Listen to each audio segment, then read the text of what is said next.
Hey there, everybody. This is Ed. I'm without my sidekick today.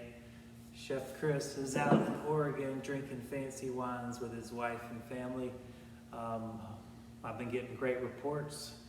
They're having a great time, I can tell you that. But we are doing our virtual tasting as we do every single week, rain or shine, because boy is it raining cats and dogs out there today. Down here in the barrel room, Tyler, our winemaker, lets me sneak down here when they're not busy and do some recording. I like being around all the wine, it just makes sense. So, as you know, on Thursday nights at 6 p.m. here at the winery in downtown Mount Airy, we do tastings of 4 international type wines. And when we say international, we mean just the wines that we don't make here at the winery. So we have a full range of wines that we make here at the winery. And then we also have an abundance of other wines from around the world. And we think it's important for everyone to know about the wines of the world so that they can better understand how great our wines are here in the Yadkin Valley. And, it's all one big family in the wine world. It's all an important thing for us to know about because, gosh, we just don't know how good we got it till we tried everything, right? That's what we're trying to do here. So when you can't be here in person, you do it virtually. We got these 2 beautiful wines that we've got in your package that you picked up and hopefully are tasting along with us. And we got some fun stuff, bottles. Now, remember kids, whenever you're opening these bottles, they're in extreme pressure. Please make sure that you always have your hand over the cork at all times. As soon as that cage comes off, you should have your hand over the cork at all times. I would hate for someone to get seriously injured, which is a strong possibility with this kind of pressure. So turn the bottle, there you go. If you turn the bottle rather than turning the cork, where I'm doing more of the leverage down here, creates less of a stress on the cork and you're less likely to have a breakage. And of course, again, maintaining control. We don't have to worry so much about twisting. You can just focus on protecting with this hand, if you will. And so, well, let's talk about what we have here. I thought we'd do something fun with some bubbles. This is from Lamberti. We've done some of their things in the past. I think this is certainly a wine segment that has been growing and important because it's Prosecco Rosé and the latest addition to the world of Prosecco. Now, as you know, they decided to make Glera the grape of Prosecco, and with that decision, it really did kind of, in a sense, limit what the Prosecco drink could or should be. But they have since realized that they need a little rosé, so they do allow the addition of 15% of colored grape. Glera being 85% here. This happens to have Pinot Noir and Robusto, which is otherwise known as the angry grape. Don't ask me why it's so angry. I would be very happy if I were turned into a delicious wine. But as you can see here, this is a very light hue, which is just enough to make it interesting and really versatile wine. When you think about bubbles, there's almost no limitation to what you can pair with them. The main thing you really want to pair it with is your lips. So let's get to the tasting here.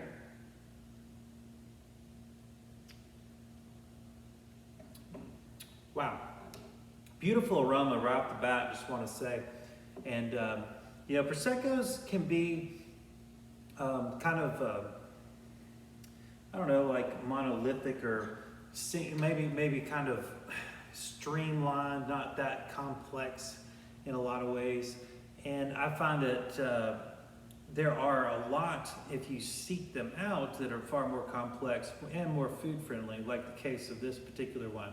Now this is considered extra dry, which I like, because when we're pairing our foods at the chef's table and our different events that we're having, we always like to have a dry pairing.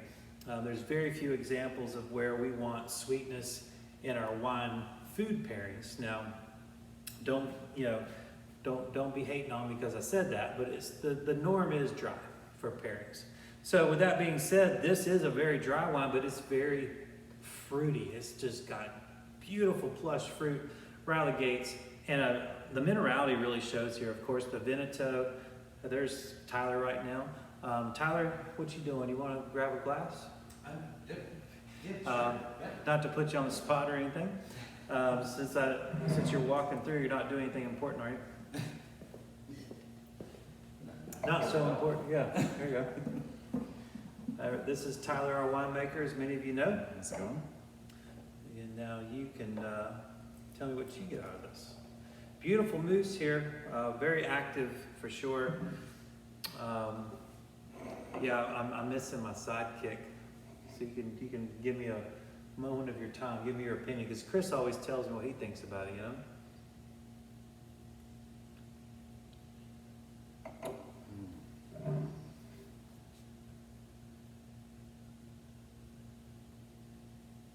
This is a wine that really will kind of catch you by surprise in a lot of ways. It's, you know, first of all, you might judge it because of Prosecco. You might also judge it because it's a rosé, and I think that sometimes in people's mind those can be in a negative connotation.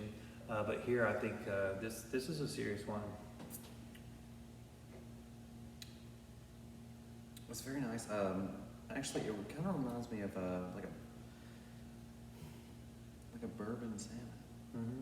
Yeah, I get that. That's what it. Yeah, maybe that should be a pairing that we try. Maybe. Yeah, absolutely. There's richness here. There is a umami almost. Maybe that's what I'm getting. There's some salinity. It's got all kinds of great things going on here. And of course, we're coming in again at another under $20 bottle for your enjoyment. And what better way, with this warm spring weather, this can brighten you on a rainy day like we're having right now. That can definitely lift your spirits. Lamberti, again, doing great things with bubbles. And I think this is when you look at the price of something like this compared to, champagne houses and things of that nature, this is a lot of bang for the buck. And you're going to get a lot of enjoyment out of it. And you don't have to worry about the price. It's one of these things you can drink on a Tuesday night, not even sweat it.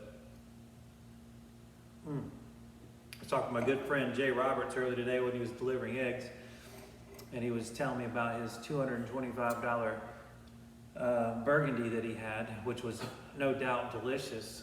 I do have some wine envy there, but it's there's plenty of expensive wines out there that are delicious. The challenge, of course, for us is to find not necessarily, I'm not going to say they're equal to, but something that is a good value that we can enjoy, and then just have our periodic kind of wines like Jay and his wife had for a special occasion. And the more of these wines you drink on a regular basis, where you're saving $10 or $20 every time you open one of these bottles, that can just be put towards your fund for you're like, oh, I'm gonna really reach up and buy something special kind of nights. So always think about it in terms of like that. It's not like you're saving money to put in the bank, you're saving money to buy better wine, which I like. Yeah, I like that a lot. So think about that for, I think that was a great observation there. I think this, this would go great with salmon. Right out of the gates, it would go great with salmon. And anything off the grill, I believe. Heck, I think that would probably go good with a hot dog. Yeah, no kidding. It's just really easy. Yeah. You want another hit? Sure. All right. I'm not keeping you from anything, am I? No. So we're just finishing up upstairs in the restaurant, and so I snuck down here while Clay is taking care of everything upstairs, and the phone's been ringing like crazy for our Easter brunch coming up in a few weeks. Really excited about that. And in addition to that, our lunches for the chef's table lunch is really picking up too. That's been a really exciting thing, and hate that we couldn't do it today, Chefy out in Oregon, but he'll be back next week, and we look forward to serving several people next week at the chef's table for lunch. All right, so we were talking about bubbles, so this should be a great lead in, because this is from Terrazas, and they are a production of Moet Chandon, one of the most famous champagne houses in the world. And back in the late 50s, I believe it was, they sent someone over to Argentina to scout, to look for places to make bubbles. And they found a great place in Argentina. This is in the Uco Valley. And what they found was that this place was a great place for making delicious bubbles. But over time, by the early 90s, they were trying to separate separate vineyards for still wines, and that's where Terrazas was founded. And they started doing varietals like this, and this is Malbec. Not a surprise coming from Argentina, right? It's almost expected that you would have Malbec. And they've been making great Malbecs ever since. Yeah. Since you're here hanging out, might as well drink. Why not? So here we have a reserva level. This is the 19. I've had the 18, now I'm having the 19. Reserva meaning usually at least 18 months before release. Reserva also would require it to be probably lower production and probably considered better quality grapes. It should be anyway. Hard to really grade that, but that would be the expectation. Oftentimes a little more alcohol, and certainly in this case, of those 18 months, 12, 13 months would be an oak. So we're talking about a significant amount of time in oak, and it's probably gonna, from what I've had in the past, this is not 100% new oak. It's probably, they probably got a 4-year cascade program, a certain percent of new oak each year, a certain amount of second, third, and fourth year, kind of sprinkled in, almost, just kind of diminishing flavor release from each oak year. Obviously, you're getting 100% the first year. What is it, about 50 to 40% the second year, roughly? Roughly, yeah. Yeah, and then you go down to about down to a quarter, maybe 30 to 20% on the third year, and maybe 5% on the fourth year. Yeah.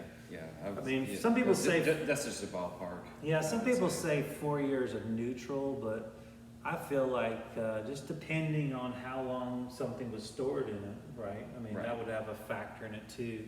So if you have a 4-year barrel, I think there still can be some flavor transfer. But certainly by the 5th year, it's going to be at the neutral level. But this is probably going to be a kind of a hodgepodge of different oak ages. And what I really like about that is it's got oak influence, but it's not driving this beverage. And too many times I feel like beverages, when I say beverages, I'm talking about wine, of course. Because, there's a whiskey, it doesn't seem like you can really over oak anything. It's just like the more the better, usually. Yeah, the more the merrier. But with wine, it can become cumbersome and really you lose the identity of the grape. Malbec is a great grape to oak, but it's not quite as sturdy as a cab or something it's not quite as astringent. It doesn't really have the strength to hand up to a full-on, intense 100% new oak. So I like this approach, and let's get into this. What do you say? Yeah, sounds good to me.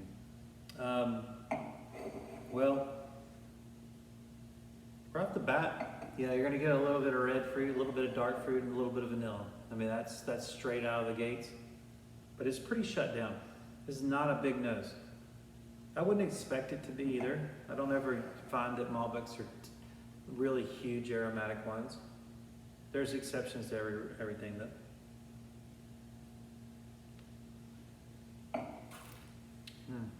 It's got a nice little freshness on the nose. Absolutely. Something. Yep.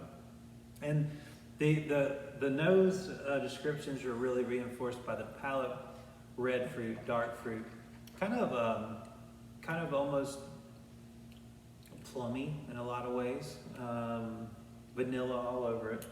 Yeah. And the tan, there's a wonderful acidity here.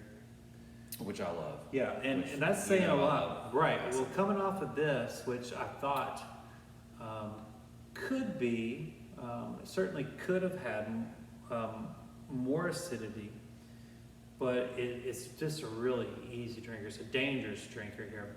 But then when you step into this bottle, the acidity is more pronounced, I believe, because of this one's such a quaffer. You know, it's just like this one kind of makes you go, whoa, hold on a second. And also, in addition to that, now I'm getting the heat. This has got listed at 14% alcohol, but my guess is it's higher. Yeah, it's definitely higher than that. Yeah. Remember, by law, we can be 1.5% off on your alcohol labels, and that's only if you get caught. I mean, they're not testing everybody, I can assure you that. So it could be 14.5, 15, could be 13. I doubt it. Yeah, I doubt it too. But beautiful color here. Quintessential Malbec, but this is a more sophisticated Malbec because of the reserva process of the age and the bottle aging. Because not only was it in a barrel for a year, then it was, it waited in a bottle before it was released, and then of course, and then there was more time getting to us. Now, 2019, that would have been probably picked in February of 2019. So that was 3 years ago that these grapes were picked. So it's just now reaching our door, and it's really perfect timing. I think this wine has a lot of life left in it as well. I would imagine this would age easily for 5 to 10 more years if you wanted it to. I don't necessarily think that it would get any better. It will, there will be some evolution, but there is some. I don't want to say it's astringent, but it is strikingly gets your attention. It really You know does. what I mean? And not in a bad way. It's just like, hey, I'm here. I am a serious wine. You deserve my attention. Yeah, and I think like what you said about the aging process, I think the tannins and the acid that are in this wine are really going to help it hold up.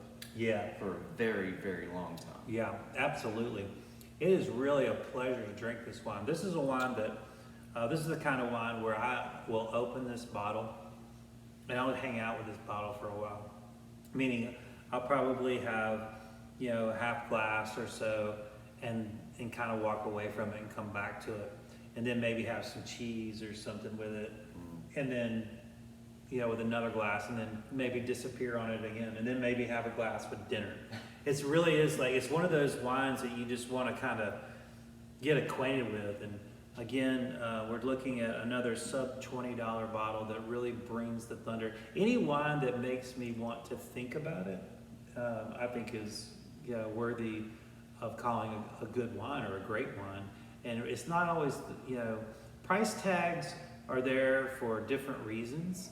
And, it's, all you have to tell me is if Moet's behind something, it's probably going to be pretty darn good. The resources they have, the intellectual property and experience they've had over centuries, and scouting out anywhere they wanted to in the world, and they chose this area to grow these wines. If that doesn't tell you something, I mean, you're just not listening. So just a wonderful, I guess, connection to the world of champagne, but certainly a whole different delivery when you have Malbec rather than champagne. Yeah, no kidding. And it's not just, and I'm sure that would be a challenge when your whole livelihood is on a certain style of wine, and then kind of branching out and going, oh, I'm going to do a still red wine. It's a different animal, as because you got to make all these different wines that we have. We have reds, whites, rosés, sweet, dry, semi-sweet. You have to approach them all differently. Yeah. Sometimes when we're experimenting, and that's why I'm glad I have Ed here. Well, I do my part. I drink lots of wine, and that's important. He doesn't just drink wine, by the way. Well, I do taste it. That's true.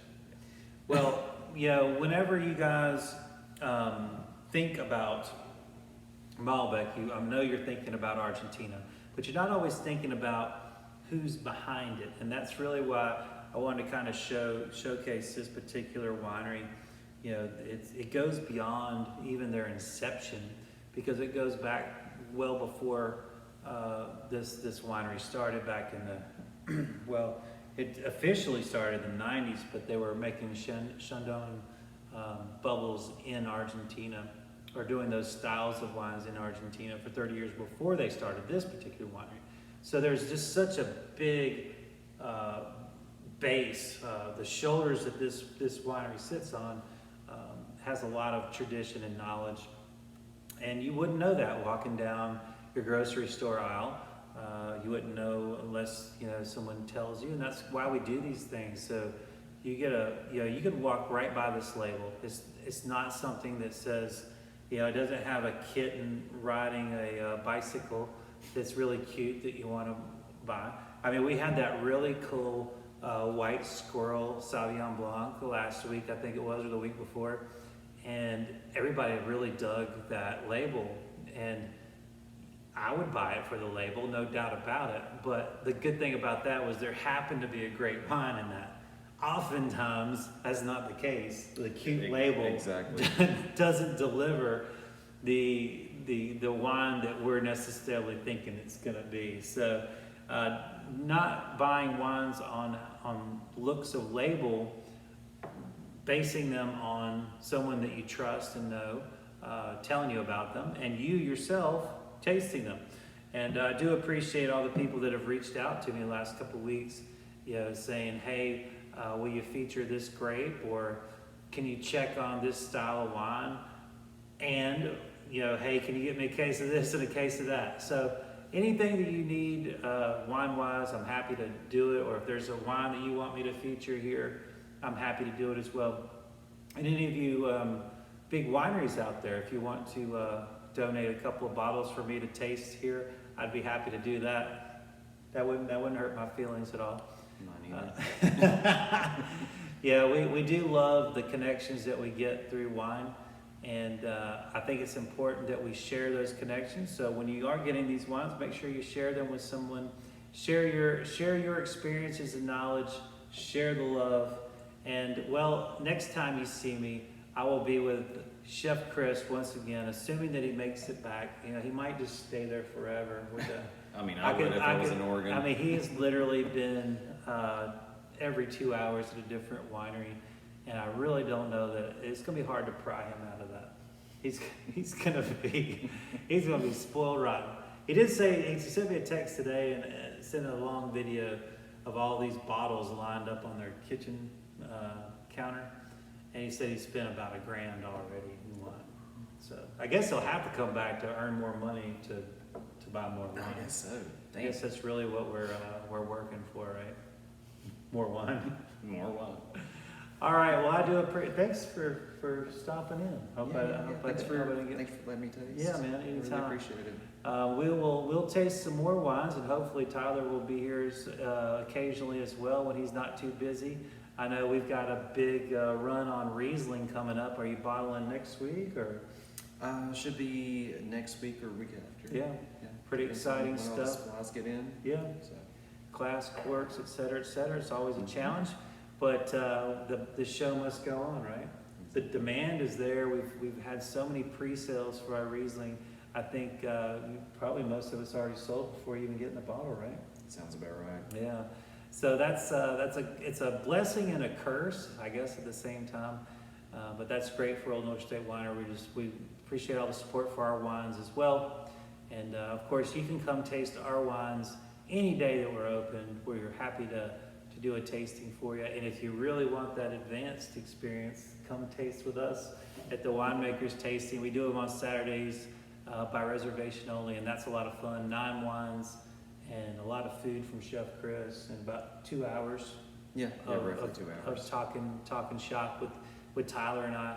It's a real blast. It's a great way to introduce people to wine too. We do a mix of Yadkin Valley wines and international wines. And I think that really helps people kind of get their kind of sea legs about them. The contrasting comparison. Yeah, and then we do the dry and the sweet and white and red, and it's really interesting. We've met people from all over the East Coast have done that. We've seen people from all over the place do this winemaker's tasting. So I think that's something we probably don't promote very much, and so I'm doing it right now. Yeah, better late than never. But it is word of mouth kind of thing, and it is a great experience if you want to spend a couple hours on a Saturday afternoon with Tyler and I down here in this beautiful barrel room amongst the wines that will soon be released. So keep your eyes peeled for all those potential release dates of our wine. We'll keep you posted, hopefully on social media when our next wave of wines are being bottled. And until then, stay healthy, enjoy your wine, and thank you for all your support. See y'all later. Thank you.